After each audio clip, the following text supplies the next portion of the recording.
Epektibo na ang 1,000 pisong pensyon para sa ating mga mahihirap o indigent na senior citizen.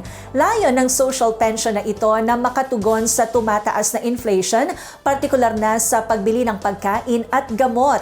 Sa kabila po ng dagdag na social pension, sapat nga ba ang 1,000 piso para kina lolo at lola? Ano nga ba ang karapatan pa ng mga senior citizen patungkol dito at paano nga ba ito dapat na ipinatutupad? Pagbulayan po natin ang usaping ito sa isang talakayan at sa liwanag ng Biblia, ang salita ng Diyos. Ako po si Heidi Bernardo Sampang at ito ang Pagsusuri.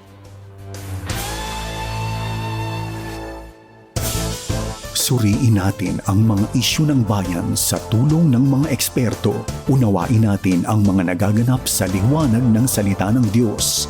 Ito ang Pagsusuri.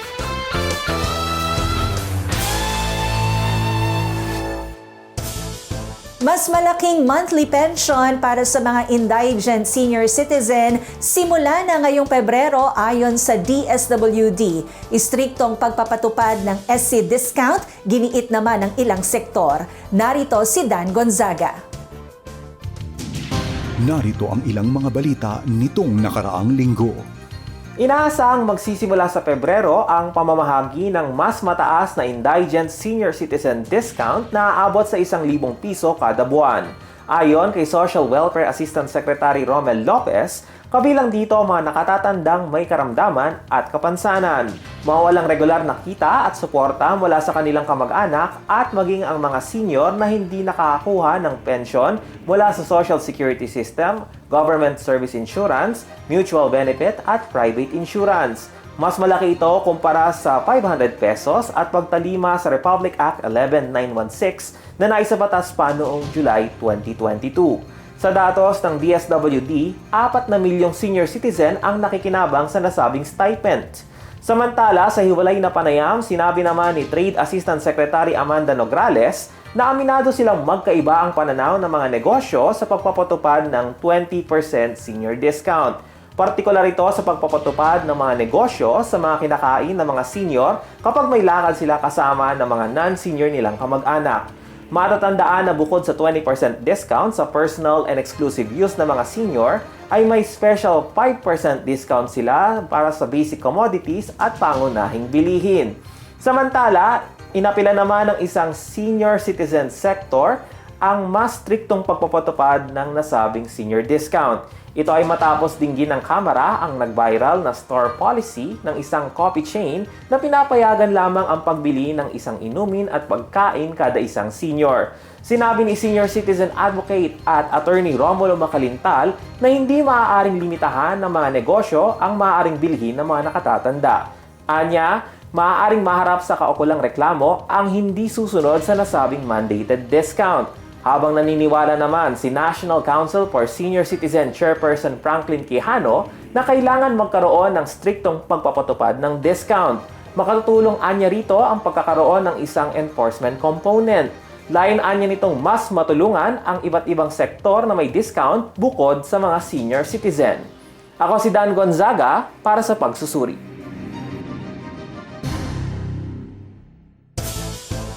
Ikaw ay nakikinig at nanonood sa programang Pagsusuri sa FEBC Radio TV at pag-usapan natin ang issue na may kaugnay sa social pension ng mga senior citizen. Makakasama natin ngayon si Bishop Ruben Abante para sa malamang talakayan kasama ang chairperson ng National Council for Senior Citizen na si Attorney Franklin Quijano.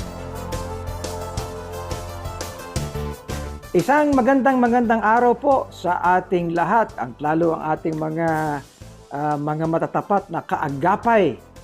Of course, ako po si Bishop Ruben Abante, ang inyong bagong makakasama sa programang Pagsusuri. Sa ating unang pakikipanayam, ang chairperson ng National Council for Senior Citizen o NCSC at isang frequent guest na rin natin dito sa FEBC Radio, si Attorney Franklin Quijano. Pag-uusapan natin ang indigent senior citizen at ang pensyon na inaasahan ay maipatutupad at makakaabot sa kanila ngayong buwan ng Pebrerong ito. Welcome on board, Attorney Quijano. Good morning po, Bishop, and isang taos-pusong pasasalamat sa iyo bilang first guest ng iyong programa. And I would like to also ask you to also relay to Congressman Benny his Oh. support. He is supporting the geriatric center, but I hope that mas marami pang matanggap ang mga senior citizens na suporta sa pamamagitan ng intercession mo. Of course, kung ano man ang ating maitutulong, hindi lang sa pamamagitan ng FEBC Radio, na tayo din naman ay kabahagi po nito. At lahat ng attach sa akin, Atty. Quijano, pati iyang kapatid ko na si Congressman Benny Abante, yan din naman ay hindi maaaring tumalikod sapagkat siya din naman ay isa'y lingkod ng Panginoon. Maraming salamat. Sa umpisa pa lang, alam na natin na maganda ang ating magiging samahan, no? Magkaagapay tayo sa bagay na ito. Okay? At maraming salamat, of course, sa pagtanggap mo sa pag-i-interview na ito. Okay, It's really an honor to serve not only you and FABC Bishop, but also serving God is really one of the goals that we should all, as senior citizens, we should all go through. Kasi nasa pre-departure na po tayo, Bishop Ruben. pareho tayo. Okay. Pre-departure, naglalakad na tayo. Palagay ko, nakalagpas na tayo sa immigration, naglalakad na tayo puntang gate. Anyway, monthly pension hike na 1,000 para sa mga indigent senior citizen, inaasahang magsimula itong Pebrerong ito. Para sa iyo, yung 1,000 na ito, Atty. Quijano, hanggang saan kaya ito? No? Paano? Anong palagay mo sa 1,000 na ito? Well,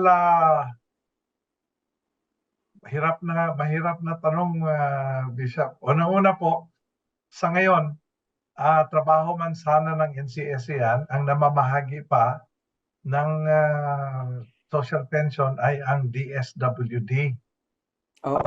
Inaantay natin na ito-turn over ng DSWD sa atin.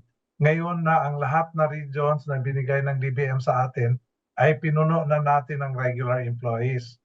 So, sumula tayo sa DSWD at sinabi natin, pwede na nating gampanan ang trabaho dahil meron na po tayong regional offices. Ngunit dahil ang sinabi ng batas, habang wala pang transfer, sila ang mamamahagi ng mga social pension. Para bang hindi naman ito issue ng kung sapat o hindi, issue ito ng effectiveness ng pag-abot. Opo. So, tama po ang sinabi nyo, Bishop. We would like to be part of the distribution, pero sa ngayon, ang DSWD pa ang namamahagi. At of course, when the transfer comes, mabigat ito na responsibilidad ang pamahagi sa mga senior citizens. Kaya pinag-aralan na rin namin paano ito maging effective yung pamamahagi. Ang GAA ay nagsabing ang batas ay nagbibigay ng budget mula hindi mamahagi sa Pebrero, ngunit it should be effective beginning January. Okay. Kaya ang 500 nung nakaraan na mga taon ay magiging 1,000 na. Ang tanong po, Bishop, is sapat ba ito? Ang sagot po depende, yung walang-wala po, Bishop, sa pag-aaral ng PIDS, Population Institute and Development Studies ng UP, ay nagsabing ang karapat-dapat para sa walang-wala ay suporta na 3,500 mataas. Ngunit, So ibig sabihin, Atty. Quijano, ito naman ay hindi issue ito kung sapat o hindi. Issue muna ito na maihatid sa ating mga senior citizens ang dapat na maihatid sa kanya, and that in a more effective way. Tama po. Yes. But again, while we are talking about the transitioning, kasi this government is on constant change. nag-i-improve siya at sana lalo pang assistance support so that you will be able to tell us etong ginagawa ba namin ay tama, kulang at lahat. We are open to criticism and suggestions and we need to improve. We know that. So, Well, that is good to hear. You are open, no, to suggestions, even to criticisms. Ano po? Wag lang yung pambubuli. Oo. Bishop, I'm really happy that we are on the same page. Magpunta naman po tayo sa senior citizens discount. Ano-ano po ba ang nakalap ninyong komento o reklamo kaugnay sa mga senior citizens discount? I'll start with the positive thing, Bishop. Ang senior citizens discount ay isa among the very rare and the very few sa buong mundo. Yes. It's a benefit granted to the senior citizen by virtue of a law. At itong batas na ito ay wala sa ibang bansa, not even in modern countries. So, while it is here, we would like to tell everyone na sana po magamit natin ito sa karapat-dapat at sa sapat na pamamaraan. Now, Mhm. having said that, yung senior citizens discount ay nakalaan sa Republic Act 9994. It is called the Expanded Senior Citizens Act. Ang mga discounts, i-enumerate ko lang, Bishop, ang dami nito sa 9994. 20% pag sumakay ka ng aeroplano, barko at public transport. 20% pagka kumain ka sa restaurant. In fact, 20% plus 12 pa nga, Bishop, dahil Yes. yung value-added tax ay Yes, tinatanggal din. Yes. And I would like to say that hindi kasi 20 plus 12 equals 32, Bishop eh. Mm. Nung una, nung grade 1 tayo, Bishop, 20 plus 12 equals 32. Ngayong senior citizen na tayo, Bishop, tinatanggal pa muna yung 12% pala, saka Yes. mo i-apply yung 20%, kaya 28.67% na lang. Yo.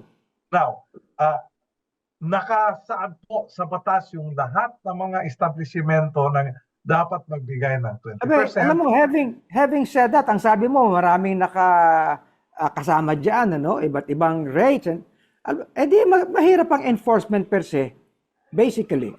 Hindi naman po. The consciousness of the seniors. In fact, kaya ako naglilibot, Bishop, dahil may mga senior citizens na hindi pa nakaalam, hindi rin nagbasa ng batas, kaya sinasabi natin, basahin natin yung source book. Ayaw ko pong tawaging ang 9994 ay Biblia kasi isa lang ang Biblia. Totoo yan. Tama naman yun. So Bishop, aside from the 20% and the 12%, ang ibang mga items ay may 5%. So, Okay. ang senior citizen na nakarehistro sa electric utility, halimbawa, Meralco, sa water utility, is entitled to 5% discount for the first 100 kilowatt hours sa kuryente, may na water, may 5% discount. Ngunit kailangan talagang makipag-usap dito sa mga utilities dahil minsan nakakaligtaan, hindi na ibibigay. So we are actually asking the senior citizens to speak up and dialogue with the different utilities all over the country. Okay. Now, yung 5% Okay. discount po, kaya gusto nating i-review itong lahat, yung mga 20, yung mga benefits, Bishop, dahil kailangan may keep up. So, yung 5% discount sa mga malls, groceries, para sa mga binibili ng pangangailangan sa bahay ng senior citizen, may 5% discount po. But may threshold na nilagay sa batas. Ang maximum limit linggo-linggo ay 1,300. Ang subjected to 5%. Bishop, ang 5% of 1,300 is only 65 pesos. Kaya Oo. ang nakikita natin yung threshold na ito na binasa noong 2010 ay dapat nang i-escalate at i-adjust. dahil yung 1,300 noong 2010 ay nakakabili ng isang sakong bigas. Ngunit the same 1,300 pagka ginamit ngayon pagbili ng bigas ay kalahating sako na. So ibig sabihin, sako pa rin ang nilalagyan ng 25 kilos, Bishop, pero liliit ang nabibili. Kaya gusto natin ma-adjust ito, ang mungkahi natin sa mga congressmen, and I hope you will join me in this, that Yeah. the agency that they entrust this to, maybe NEDA, maybe DTI, maybe even NCSC, whichever agency they entrust the escalation clause will follow the standards that Congress will lay, and that is price index, inflation rate, para kung mapag-aralan ang 2010 against 2024, may adjust natin na ang isang sakong bigas ngayong panahon na ito ay nabibili with the amount of about 2,600, Bishop. So, Yes. Alam mo itong programang ito, porque ang pamagat ay pagsusuri, talagang susuriin natin ito, yes, Attorney Quijano. thank you. Kaya, oo, hanggang maitawid natin ito. Alam mo, sa dami ng iyong sinasabing rates, hindi ba kailangan merong itong guide na pwedeng i-imprenta? Well, ang uso pa ngayon, app na lang Kung makakapag-develop ng app, tapos i-enter na lang doon kung ano ang uri ng commodity, anong gamit, at kung saan, mas madali para sa mga senior citizen. Yeah. That will help in the enforcement. We will take that suggestion, Bishop. We will have it printed. Ngunit sa ngayon, dahil bagong tatag na ahensya po ang NCSC, ang National Commission on Senior Citizens. So, nire-review natin ngayon. Pagkatapos ng review, baka pwede na nating i-circulate, i-printa through the electronic system. Actually, sa ngayon, mayroon na So, i-publish ko lang sa may website po tayo, Bishop, ang ncsc.gov.ph, instructions for that. Although available yan sa 9994 and the SW have been distributing that, but I'll take it upon myself na ilagay natin ito sa website natin para makita ng mga senior citizen ano ang karapat-dapat na benepisyo na ma-enjoy ng lahat na senior citizens. Wow, that's good. I-discount na sa inyo yan ng ating programang pagsusuri para we can move this thing forward. Opo. At kinakailangan, alam mo hindi lang pabayaan ang ahensya, kundi maaaring ang lahat ng may concern. Alam mo, ang ministry, ang mga churches, ay malaking bagay din para sa mga senior citizens. Okay? Iba ang usapan dahil pinag-usapan na natin yung ministry and churches. Yan po yung hinihingi namin, Bishop, on the issue of health. Kasi pagka ang lahat na simbahan ay magsabing health is wealth and health is God's gift, maybe we should ask everyone to help disseminate the information na lahat na senior citizens ay dapat magkaroon po ng annual regular medical examination na sinusuportahan ng ating pamahalaan, Bishop. All senior citizens have insurance cover. At minsan, naririnig mo sa isang senior citizen na hindi nagpapa-examine dahil walang pera. Wala na pong ganong katwiran. Dahil covered na po ang medical examination, medical, dental, optical, ear, and geriatric examination ng senior citizen nang sa ganon, alam ng pamilya, malalaman ng pamilya paano suportahan ng senior citizen. So I hope that you will help me on this, Bishop, that we will inform every senior citizen na dapat may annual regular exam. Minsan nga, kinakatsawan ko, Bishop, dahil sabi ko, hindi na problema ang pera. Ang problema ngayon, paano pagpunta sa accredited PhilHealth facility kasi ang PhilHealth ang magbabayad. Baka sasabihin naman ninyo na hindi kayo makapag-examine dahil wala kayong pamasahe. So, the issue is now logistical, Bishop. May pera, kung pamasahe ang issue, may official sa barangay. Meron pa. Opo. Meron pa. No? Kahit ang senior citizen, alam na ang gagawin, no? Subalit, ang kinakailangang tumulong muna sa kanila ay yung mga nakababata sa pamilya. But the younger ones are not actually equipped and they do not understand kung ano ang benefits ng mga senior citizen. Kaya actually, hindi lang ito kamalayan for the senior citizen, kamalayan din ito sa ating mga nakababatang henerasyon. Opo, Bishop. Okay? This is really a challenge. Yes. And then of course, yung public servants natin, Bishop, because madali pong bilihan yung municipal officials na may service naman, si provincial officials na may mga service din. So, nadadala po si senior citizens sa health facilities, laboratory and diagnostic clinic para sa pamaraan na ito.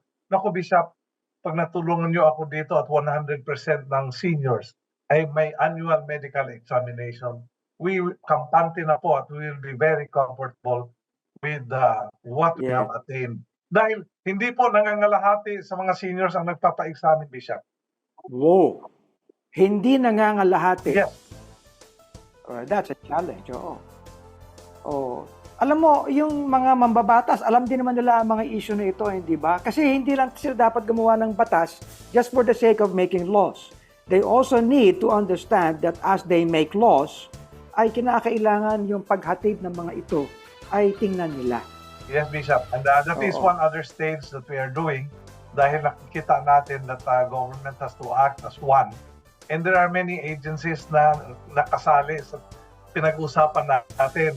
Si PWD, si single parent, etc. So, we are organizing next week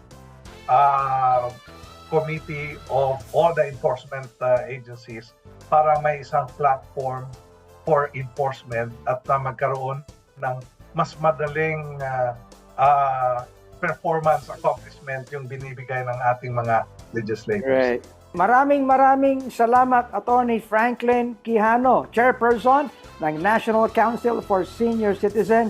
At alam mo, narinig ka ng FEBC, ng DCAS, at ang pagsusuring programa ay kaagapay ninyo sa paghatid ng dapat maihatid according to law, hindi lang according to biblical mandate, para sa ating mga senior citizens. Maraming salamat sa iyo, Attorney Franklin Quijano. Magbabalik ka sa ating pagsusuri. Antabayanan mo yan. Bishop. Pag-isipan natin at unawain ang mga balita at issue sa liwanag ng Biblia. Nais ko may bahagi po sa ating lahat ang sinasabi ng banal na kasulatan at para maging gabay po sa atin, lalo na sa mga napag-usapan natin kasama si Attorney Quijano. At alam niyo po, totoo na hindi mapipigilan ang pagtanda ng tao. Okay? Kaya kinakailangan po, hindi lang yung tumatanda ang merong equipping, kundi pati ang mga nakababata ay magkaroon din ng equipping. But of course, we need to be able to teach or equip the younger generation. And I'd like to share this with you doon po sa 1 Timothy chapter 5 or verse 4. Ang sabi, "But if any widow have children or even nephews, let them learn first to show piety at home and to requite their parents, for that is good and acceptable before God." Sa wikang Tagalog po, ito ang sinasabi. Ngunit kung ang sino mang babaeng bao ay may mga anak o mga apo, ang sabi, magsipag-aral ang mga ito muna ng pamamahalang may kabanalan sa kanilang sariling sambayanan at magsiganti sa kanilang mga magulang sapagkat ito'y nakalulugod sa paningin ng ating Diyos. Wow! Meron palang ganong sinasabi sa Bible, We must learn first. At kinakailangan po ang ating mga tahanan ay maging institutions of learning din po at ng kalooban ng ating Panginoon. Okay? At sabi ko nga ay hindi mapipigilan ng pagtanda. But the learning o ang kamalayan, ang pagtuturo ay kinakailangang maging foundational po sa ating mga tahanan. At upang ang ating mga mahal sa buhay ay magkaedad na, alam natin kung paano mag-aabot sa kanila ng dapat nating maibahagi. Ang sabi magsiganti sa kanila, mga magulang, sapagkat ito'y nakalulugod sa ating Diyos. for whatever we want to do in life. Number one, kinakailangan po natin palaging isipin that we do this for the pleasure of our God, upang siya'y maluwalhati sa atin. Ikalawa, meron tayong responsibilidad sa ating mga nakatatanda kahit nasa tahanan po tayo. Huwag nating iasa muna yan sa pamahalaan, sa atin muna. Ano po? At maaari nating sabihin na kung uunahin natin ang kalooban, ang katuwiran, ang pangunguna ng ating Diyos, ay idaragdag niya sa atin ang lahat ng iba pang pangangailangan sa buhay. That translates to saying, seek ye first the kingdom of God and His righteousness, and all these things shall be added unto you. Gusto po natin nakadaragdag ang ating buhay sa mga bagay na physical, material, and everything. Pero wag natin kalilimutan ang ating responsibilidad to give God the glory and to please Him in every way. God bless you.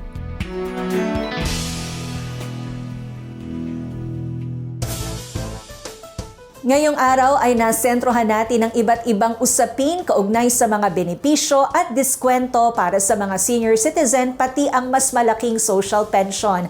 Kabilang po dito ang mga kailangang hakbang para mapalakas at maipatupad ito. Ang pagbibigay ng pensyon sa mga senior na hindi saklaw ng iba't ibang social security at ng iba pang insurance system. Salamat po sa inyong pagsama sa ating paghimay sa mga isyung panlipunan. Muli ako si Heidi Bernardo Sampang sa pangalan ni Bishop Ruben Abante, ni Dan Gonzaga at ng ating buong pangkat. Hanggang sa susunod nating pagsusuri. Ang pagsusuri ay produksyon ng FEBC News and Current Affairs na susubaybayan sa mga himpilan ng FEBC Philippines at sa mga social media accounts nito.